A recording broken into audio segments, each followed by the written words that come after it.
खुलुमबाय नोंथांमोनखौ आं चेनेलाव बयखौबो हरबाय। जोंनि बे इन्डियायाव गासै 1963 मानसिफोरनियाव कर'ना भाइरास बेमारा गोसारबाय।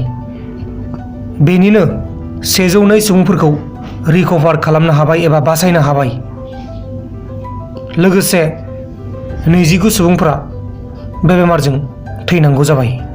गासै बुहुमाव 7,35,895 मानसिफोरनियाव बे बेमारा गोसारबाय।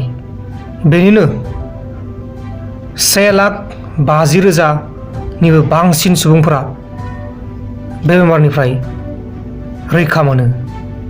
बेनिनो 34,949 मानसिफोरा बे भाइरासजों जिउ खहा जानांबाय। चाइनानिफ्राय ओंखारनाय बे कर'ना भाइरास बेमारखौ चाइना हादोरा गावसोरनि खिनिखौ बासायनानै गुबुन हादोराव गोसारहोजोब्बाय। लोगोसे बे भाइरासखौ चाइनानि साल एबा चाइनाया बानायनाय होननानै गासिबो हादोरानो हमगासिनो दं। मानो होनोब्ला चाइनाया हाथियारजों नांनो हायैनि थाखाय भाइरासखौ गोसारहोदों होननानै गोबां हादोरनि मानसिफ्रानो बुंलागासिनो दं।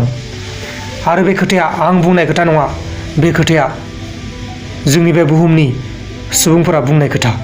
मानो होनोब्ला गासिबो भाइरासानो चाइनानिफ्रायल' फैयो। गोदोनिफ्रायनो दासिम गासिबो भाइरासानो चाइनानिफ्राय फैजोबनाय। दा बेनिखायनो गासिबो हादोरनि सुबुंफ्रा बे भाइरासखौ चाइनाखौ बानायनाय होननानै हमगासिनो दं। नाथाय चाइना हादोरा दासिमबो सिमान लायाखै गावसोर बानायनाय भाइरास होननानै।